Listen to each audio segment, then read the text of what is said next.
오늘 이 시편 25편도 다윗의 시인데 언제 이제 기록이 된 것인지는 정확하게 드러나 있지 않습니다. 다만 다윗이 대단히 이제 큰 곤란, 어려움, 그러나 이 사울 왕에게 쫓기던 시절은 아니고 왕이 된 이후라고 보고, 그래서 아마 이제 짐작하기는 특별히 이제 아들 압살롬의 반역이라든지 이 왕으로 있으면서 당하는 그 어려움들, 특별히 자신의 허물과 죄 때문에 일어난 그런 이 곤란한 상황 속에서 하나님 앞에 기도한 그런 이제 기도시입니다. 그래서 이 25장, 시편 25편 전체가 거의 기도로 되어 있는데, 중간에 12절에서부터 이제 그 15절까지, 그때는 특별히 하나님 앞에 자신의 그 믿음을 이제 고백하는 그런 이제 내용으로 되어 있습니다. 나머지는 전부 간구하는 거예요. 그러면서 중간에 자신의 믿음을 이렇게 삽입해 넣은 그런 형식으로 되어 있습니다. 그래서 오늘 특별히 12절에서부터 15절을 중심으로 해서 여호와를 경외하는 자, 그가 어떻게 하나님 앞에 복된 사람인지, 또 우리가 다윗처럼 어떤 경우에도 심지어 내 삶에 나 자신도 부인할 수 없는 현저하고도 분명한 죄가 있다 할지라도 낙심의 구렁텅이에 빠지지 않고 그래도 하나님과의 친밀함을 유지하며 달려갈 수 있는 그 길이 무엇인가, 그 내용을 좀 배우려고 합니다. 오늘 말씀 12절을 우리 함께 한 목소리로 읽어봅니다. 시작. 여호와를 경외하는 자 누구냐? 그가 택할 길을 그에게 가르치시리로다. 여호와를 경외하는 자 누구냐? 자기 자신이 여호와를 지금도 경외하는 자고, 더욱더 이 하나님 여호와를 경외하는 자가 되기를 스스로 다짐하면서 고백하는 거지요.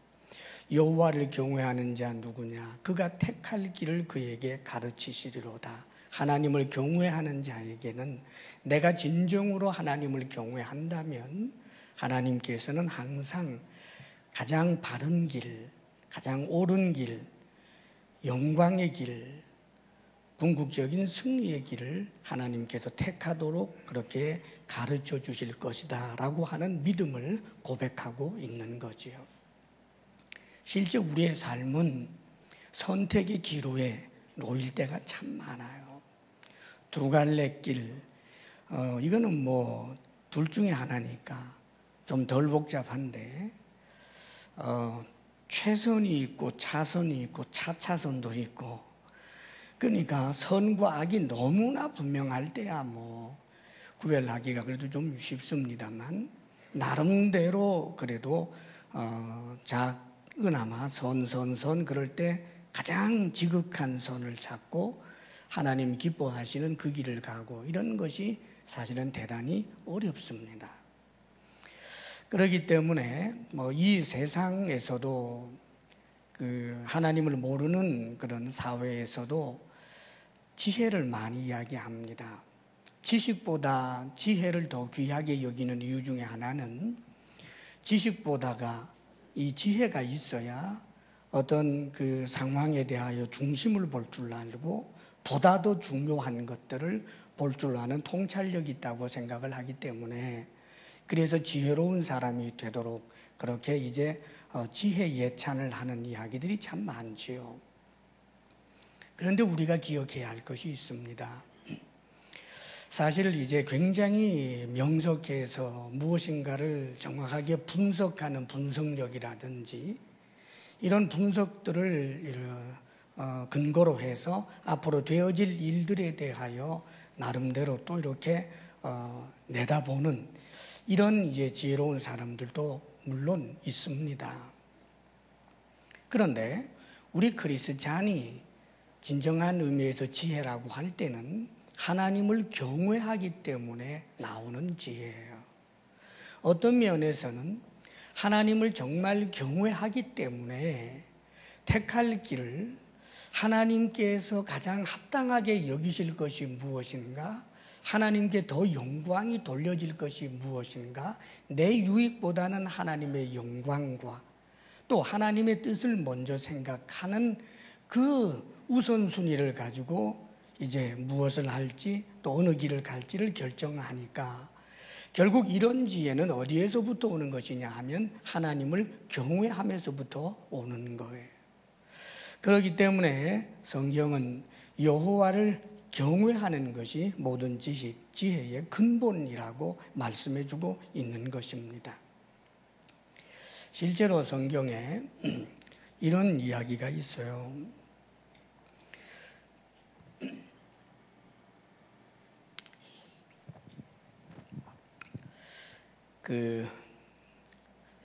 아람 나라의 군대 장관이죠. 그 군대 장관 나만이 문둥병 걸렸던 것을 아마 여러분들도 잘 아시리라고 생각합니다. 그런데 이 나만 그 대장군이면서 문둥병에 걸려 있는 이가 엘리사를 찾아와서 그 엘리사가 요단강에 가서 7번 씻으라라고 하는 말을 뭐 여러 가지 이제 받아들이기 어려운 그런 상황이었지만 그래도 그 말씀을 따라서 요단강에서 몸을 씻고 그리고는 정말 그 한센병이죠. 그 문둥병에서부터 이 치유를 받았단 말입니다. 그러니까 나만 장군이 이제 문둥병이 낫고 나서 이 엘리사를 찾아온 거예요. 다시.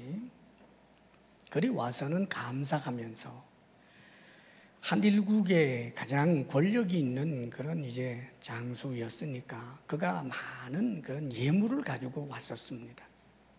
그런 이제 예물들을 감사의 표시로 엘리사에게 전하는 거예요. 그래서 엘리사가 거절을 합니다.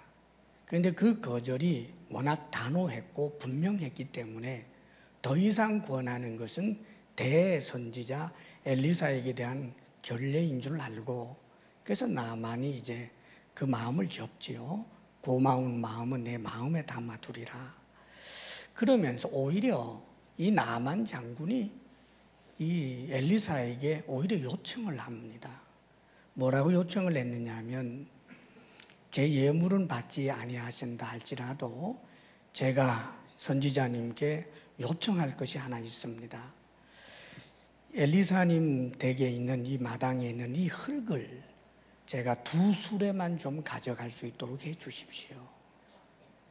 그러면 그 가져간 흙으로 제단을 꾸며놓고 제가 이제부터는 다른 그 어떤 신에게도 희생제물을 드리지 않고 여호와 하나님, 당신의 하나님, 곧 나의 하나님 여호와께만 제가 희생제물을 드리도록 하겠습니다. 여러분 감동이잖아요. 그러면서 또 계속해서 하는 말이 그리고 또 한 가지 송구스러운 말씀을 드릴 것이 있습니다. 제 주인이 우상을 숭배하는데 그 우상 숭배의 자리에 갈 때 꼭 나를 데리고 갑니다. 그리고 내 왕은 나를 의지해서 신에게 이제 경배하게 될 때 나 역시 내 왕과 함께 허리를 굽힐 수밖에 없는데 이것을 좀 용납해 주셨으면 정말 좋겠습니다. 그래요. 그랬더니 이 엘리사 선지자가 평안히 가라 그랬단 말이에요. 이 일련의 상황이 정말 감동을 주는 영화 한 편을 본 것과 같은 정말 멋진 그런 내용 아닙니까? 그런데 거기 게하시라고 하는 사람이 있어요. 게하시는 누구냐 하면 엘리사의 말하자면 비서와 같은 사람입니다. 또 선지 학생이라고 할 수도 있고요. 그러니까 엘리야를 지근거리에 모시면서 하나님을 경외하는 모습, 그 놀라운 하나님의 역사들을 생생하게 직접 눈으로 보고 귀로 들어온 사람입니다.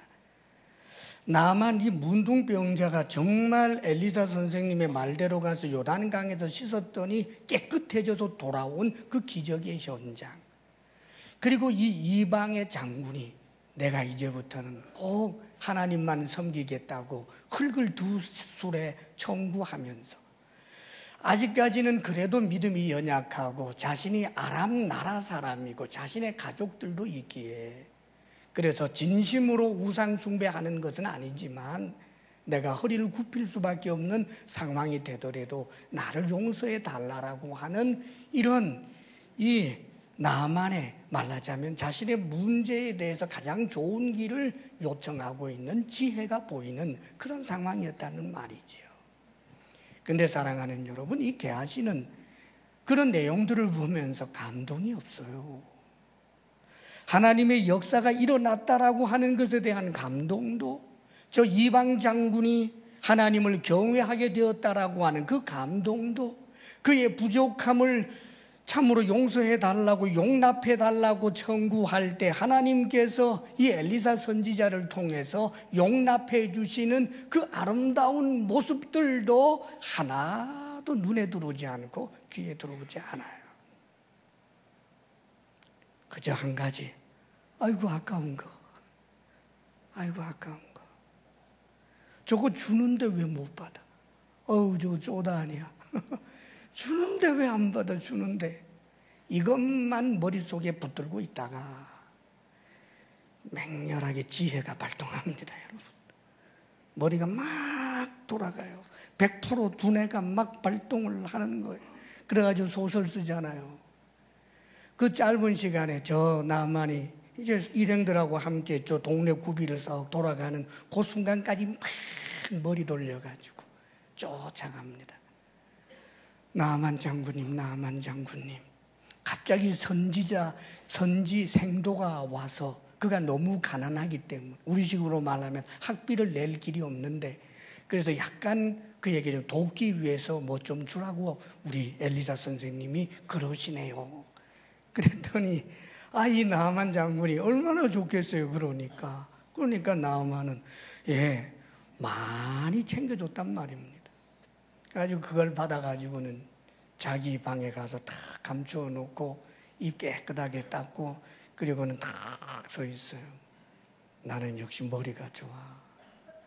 근데 여러분, 하나님을 경외하면서부터 떠나 있는 지혜는 자신을 멸망으로 끌고 가는 거예요.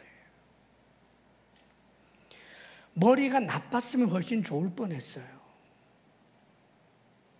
차라리 어리석었으면 더 좋을 뻔했어요. 그런데 너무 똑똑하고 너무 지혜로운데 문제는 하나님을 경외하면서부터 떠나 있다, 그 말입니다. 결국은 나만의 문둥병이 그에게 임하고 그의 자손들에게 대대손손 임하게 될 것을 저주받게 됩니다. 사랑하는 여러분, 오랫동안 하나님을 경외하는 그룹 속에 있었습니다. 그런데 나만은 금방 지금 하나님을 믿게 됐습니다. 우리로 말하면 나중에 믿었다, 그 말입니다. 그런데 누가 더 지혜롭습니까? 나만은 말하자면 예수님을 믿은 지 얼마 되지 않지만 나중된 자였지만 자신이 이 나음을 입고 하나님을 경외하려고 한다 할지라도 시간이 지나가면 그 감사의 마음을 잊어버릴까, 그게 두려워서 이 엘리사의 집에 있는 그 흙을 가지고 제단을 꾸며놓을 때마다, 그 흙을 볼 때마다, 그 제단을 볼 때마다 이 흙은 엘리사 집에 마당에서 가져온 흙이다, 하나님을 경외하는 것을 절대로 잃어버리려고 하지 아니하는 그런 지혜, 자신이 가지고 있는 그 문제를 솔직하게 말하면서 하나님께로부터 길을 열어달라고 요청하는 그런 지혜, 나중된 자가 오히려 먼저 되고 말았습니다. 사랑하는 여러분, 하나님을 경외하는 현재가 중요한 거예요. 예수 믿은 지 30년 됐는데 20년 전까지는 내가 하나님을 참 경외했는데 지금은 그렇게 경외하지 않고 다만 종교 생활만, 예배 자리에 나와도 감동은 없고 주의 말씀을 들어도 감동이 없고 찔림이 일어날까 저되면 얼른 귀를 들어막고, 사랑하는 여러분, 만일 그렇다면 그는 얼마나 불행한 사람입니까? 믿은 지는 나중되었지만 하나님을 경외하는 현재 그 자리에 서 있는 그는 하나님께서 가장 좋은 길로 인도해 주시는 것입니다. 하나님께서 여러분들을 인도하실 만큼 주의 말씀에 늘 열린 귀가 있기를 주의 이름으로 축복합니다. 아멘. 그리고 오늘 말씀 가운데 13절입니다. 13절 다 함께 시작. 그의 영혼은 평안히 살고 그의 자손은 땅을 상속하리로다. 여호와를 경외하는 자, 그의 영혼은 평안히 산다. 이것은 다윗이 그동안 경험했던 일이지요. 평안히 사는 것이 환경이 아니더라는 겁니다. 사실 다윗이 하나님을 경외하면서도 그의 삶의 환경은 굉장히 어려운 그런 때가 많이 있었습니다. 사울 왕이 자신을 죽이려고 하고 자기는 그 좁은 나라에서 도망을 다니느라 얼마나 고생을 했습니까? 그래도 그는 신비한 평안을 누릴 수 있었습니다. 그것은 하나님을 경외하고 있었기 때문이지요. 오늘 죽을지 내일 죽을지 모르는데도 불구하고 하나님이 주시는 그 전인적인 평안, 이것이 그에게는 있었다는 말이지요. 그런데 오히려 다윗이 정말 평안을 잃었던 때가 있는데, 그때는 하나님 앞에 하나님을 경외하는 그 마음이 약해지고 교만이 들어오면서 죄를 가볍게 여기고 왕이라고 하는 권세를 가지고 갑질을 톡톡히 하면서 죄에 빠졌을 때, 사실은 그때야말로 평안이 없었습니다. 왕으로 모든 것을 제압하고 있었지만, 환경은 평안했지만 그 마음은 결코 평안하지 않았습니다. 평안의 비결이 뭔가? 여호와를 경외하는 데 있구나. 할렐루야. 우리도 언제나 하나님을 경외함으로 삶의 상황과는 전혀 상관없이 진정한 주의 평안을 누릴 수 있기를 바랍니다. 뿐만 아니라 그의 자손은 땅을 상속하리로다. 자신의 자식을 사랑하지 않는 부모가 어디 있겠습니까? 우리 주님께서도 악한 자라도 자기 자식에게는 좋은 것으로 줄 안다고 말씀하셨습니다. 이 세상에 어떤 부모도 자기 자식을 사랑하지 않는 그런 부모 없고, 자기 자식이 잘 되기를 원하지 않는 그런 부모 없습니다. 여호와를 경외하는 자의 자손은 땅을 상속하리로다. 땅을 상속한다라고 하는 것은 이 땅의 영향력, 땅의 소유권을 말하는 것이기 때문에 먼저 1차적으로는 이 땅에서 잘 된다는 말이고, 또한 이 땅을 궁극적인 것으로 보게 될 때 영원한 하늘나라를 또 의미하기도 합니다. 영육간에 잘 된다, 그 말입니다. 할렐루야. 누가? 여호와를 경외하는 자의 자손이 그렇게 될 것이다. 자, 이것이 지금 다윗이 고백한 믿음이었습니다. 사랑하는 여러분, 실제로 성경에 보면 솔로몬이 누구의 덕을 많이 보느냐 하면 자신의 아버지 다윗의 덕을 봅니다. 하나님께서는 다른 사람하고는 비교도 할 수 없을 만큼 솔로몬은 잘못해도 직접 2번이나 나타나서 꾸짖는 일도 있었고, 그런 경우가 드물지요. 왜요? 다윗을 생각해서 그랬다, 그 말입니다. 근데 성경 속에 보면 아버지 잘못 만나서 상당히 손해를 보는 인물이 있어요. 그가 요나단입니다. 요나단. 다윗의 친구 요나단. 요나단 자신은 굉장히 믿음도 좋은 사람이에요. 그런데 요나단의 아버지 사울 때문에 결국 요나단은 전쟁터에서 죽어요. 그렇다면 사울 왕이 자기 아들 요나단이 잘못되기를 바랬을까요? 그럴 리가 없죠. 성경에 보면 이 사울 왕이 요나단하고 함께 식사를 하면서 다윗에 관한 이야기를 합니다. 요새 왜 다윗이 안 보이냐? 이 보기만 하면 죽이려고 했거든요. 그걸 알고 지금 요나단은 다윗을 이제 말하자면 도망가게 해준 거예요. 그래서 이제 요나단이 다윗을 두둔하면서 다윗이 그저 베들레헴으로 가서 이 가족 제사를 드린다고 해서 내가 가라고 했습니다. 이랬더니 그냥 사울이 눈이 확 뒤집혀요. 그래서 성경에 그 욕이 나옵니다. 욕이. 그건 차마 제가 입에 못 올리겠고, 막 욕을 그냥 막 하면서 그때 뭐라고 하느냐 하면 이새의 아들이 이 땅에 있는 한 너와 네 자손의 네 아들들 네 자손의 나라는 견고하게 설 수 없을 것이다. 지금 당장 데려와라. 빨리 네가 친구니까 속여서라도 데려와라. 내가 단칼에 쳐 죽이겠다라고 길길이 날뛰는 장면이 성경에 나와요. 그런데 여러분 보세요. 지금 사울이 뭐라고 하는 거예요? 다윗이 죽어야 네가 왕이 될 수 있고 네 후손들의 나라가 견고해진다 그 말입니다. 지금 사울이 누구 때문에 지금 이렇게 애를 쓰고 있느냐 하면 다윗을 죽이려고 하느냐 하면 자기 아들 요나단 때문이에요. 그런데 사랑하는 여러분, 하나님을 경외함이 아니라 하나님을 대적해서라도 자신의 아들에게 챙겨주겠다? 어리석은 일입니다, 여러분. 하나님을 대적하고 하나님이 원하지 않는 일을 해서라도 내가 한 몫을 내 아들, 딸에게 주겠다? 그 아들, 딸에게 하나도 유익이 되지 않습니다, 여러분. 하나님을 경외하는 모습을 보여주기만 해도 그것이 우리 자녀들에게 가장 큰 복이 된다는 사실을 잊지 말아야 합니다. 줄리는 하나님, 세울 리도 하나님, 그분에게 맞추어야지. 하나님의 뜻을 거스르면서 내 아들, 딸에게 무엇인가를 주겠다고 얼마나 어리석은 일인지 모릅니다. 사랑하는 여러분, 여러분의 후손들이 내가 우리 아버지, 어머니 그 신앙 때문에 내가 오늘날 이렇게 하나님을 경외하는 자가 되었다. 하나님께 복받은 자가 되었고 영생을 얻은 자 되었다고 그렇게 감사의 고백을 하나님 앞에 드릴 수 있을 만한 그런 좋은 부모님, 하나님을 경외하는 부모님 되시기를 주의 이름으로 축원합니다. 아멘, 아멘.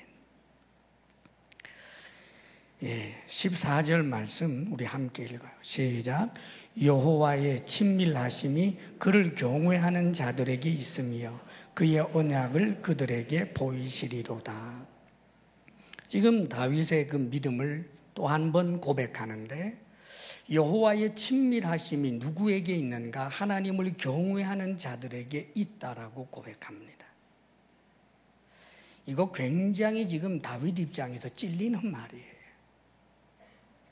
지금 다윗은 하나님 앞에 하나님과 내 사이가 지금 친밀하다. 하나님이 나를 사랑하신다라고 그렇게 고백하기가 참 어려운 정황이거든요. 왜냐하면 지금 현재 자신에게 일어나고 있는 끔찍한 사태들, 어려운 일들이 자기의 죄 때문이란 말이에요. 내 죄 때문에 내게 이런 어려운 일이 있으면 하나님이 나를 미워하시는구나 이 생각이 들기 쉬운데 다윗은 하나님이 나를 버렸구나, 하나님이 나를 미워하시는구나 라고 그 절망감이 자신의 마음을 사로잡을까 봐 그는 지금 견고한 믿음의 고백을 하는 거예요. 여호와를 경외하는 자에게는 하나님의 친밀하심이 있다라고 고백하는 겁니다. 이 말은 내가 비록 죄를 지었고 그 죄로 인하여 이런 어려운 일이 있다 할지라도 나는 회개하였고 돌이켰고 나는 지금 하나님을 경외하고 있다는 거예요. 그렇기 때문에 오늘 이 시편 25편의 많은 구절들이 죄를 용서해 달라고 하는 그런 내용이 많이 있는 겁니다. 오늘 말씀 가운데 특별히 7절에 보게 되면 이렇게 기록이 되어 있지요. 7절 잘 들어보세요. 여호와여, 내 젊은 시절의 죄와 허물을 기억하지 마시고 주의 인자하심을 따라 주께서 나를 기억하시되 주의 선하심으로 하옵소서. 내 젊은 시절의 죄와 허물. 그렇지요. 다윗이 아마 우리아의 아내 바세바와 정말 적절치 못한 그런 간음 행위를 하고 그 죄를 숨기기 위해서 충성스러운 신하 우리아를 죽인 그 일련의 그런 일들 말입니다. 그것 이외에도 다윗에게는 이런저런 죄가 전혀 없었던 사람이 아닙니다. 자, 그런데 지금 다윗은 무엇이라고 고백하느냐 하면 내 젊은 시절에 내 과거의 죄와 허물을 기억하지 마시고 주의 인자하심을 따라 그 사랑을 따라서 주께서 나를 기억하시되 주의 선하심으로 기억해 주옵소서. 그런데 여러분, 어떻게 하나님이 기억을 못해요? 그분은 하나님인데 기억 못할 리가 있나요? 사랑하는 여러분, 우리들은 죄 짓고도 그 죄까지 잊어버리는 존재들입니다. 그러나 하나님을 절대로 잊지 못해요. 그분은 신이신데, 하나님이신데 어떻게 기억을 못하겠습니까? 우리 자신이 기억 못하는 것조차도 하나님은 낱낱이 알고 계시는 분이지요. 그런데 기억하지 말아달라고 요청하는 거예요. 이게 가능한 일입니까? 가능합니다. 6절에 그 근거를 이렇게 말하지요. 여호와여, 주의 긍휼하심과 인자하심이 영원부터 있었사오니 주여 이것들을 기억하옵소서. 하나님이 누구신가? 긍휼하심과 인자하심이 영원부터 있었던 분, 그분이 하나님이라는 거예요. 긍휼, 죄 지은 이들을 불쌍히 여겨주는 그 마음, 은혜 받을 자격이 없는데도 불구하고 은혜를 주시는 그 사랑의 하나님, 인자하신 하나님, 그분이 하나님이기 때문이라는 거예요. 그렇지요. 긍휼과 인자하심이 풍성하신 하나님이었기 때문에 아담 이래로 죄를 지은 그 인간들, 죄에 대해서는 정의의 하나님이 죄에 대하여 심판하고 지옥에 쳐넣어버리면 끝나는 겁니다, 여러분.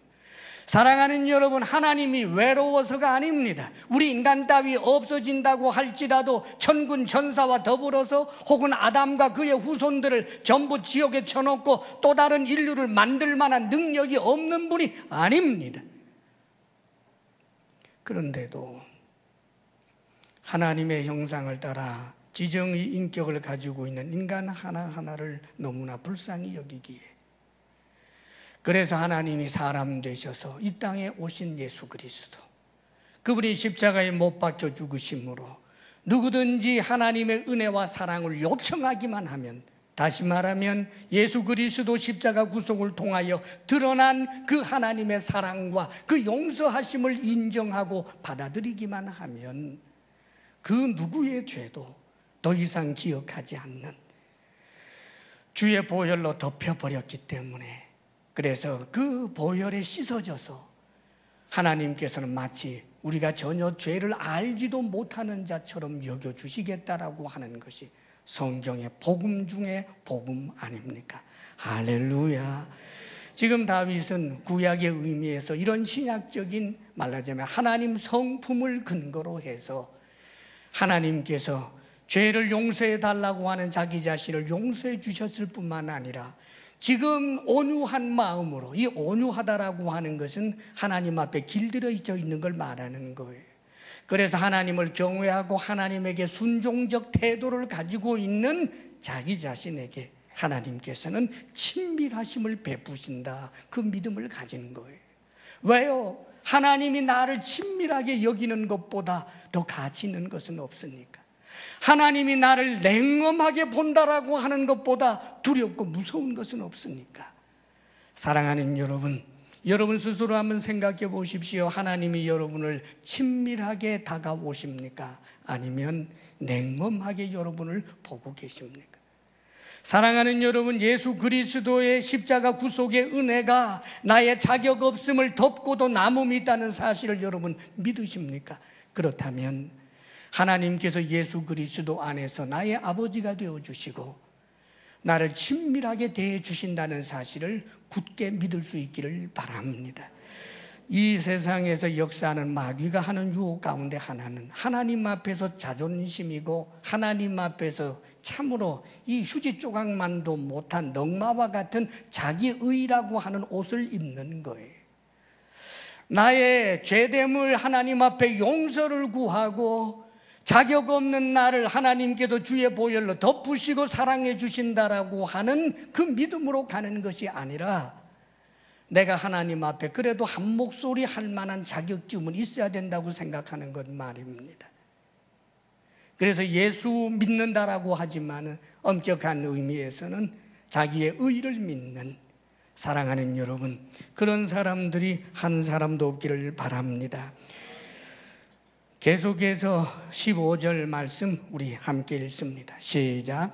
내 눈이 항상 여호와를 바라보면 내 발을 그물에서 벗어나게 하실 것이미로다. 아멘. 그래서 내가 항상 여호와를 바라본다는 거예요. 그 이유는 내 발을 그물에서 벗어나게 하실 것이라고. 사랑하는 여러분, 다윗은 왕이에요. 다윗은 입지전적인 인물입니다. 나라의 왕이 자신을 죽이려고 하고 젊은 시절부터 그렇게 도망을 다니던 도망자, 이제는 끝장났다. 저 다윗의 집안은, 이새의 집안은 끝장났다라고 할 만한 그런 자리에서 놀랍게도 자신을 추종하는 600인들을 만들었을 뿐만 아니라 그들을 단련시키는 최고의 정병들을 만들어서 나중에 나라의 왕이 되었을 때 그들을 요소요소에 세우면서 강력한 나라를 세워낸 사람. 신앙적인 측면이 아니라 다른 여러 가지 인간적인 측면에서 조명해 본다라고 할 때 소위 내 사전에는 불가능이 없다라고 말할 만한 그런 사람입니다. 전쟁만 했다 하면 승리했던 사람.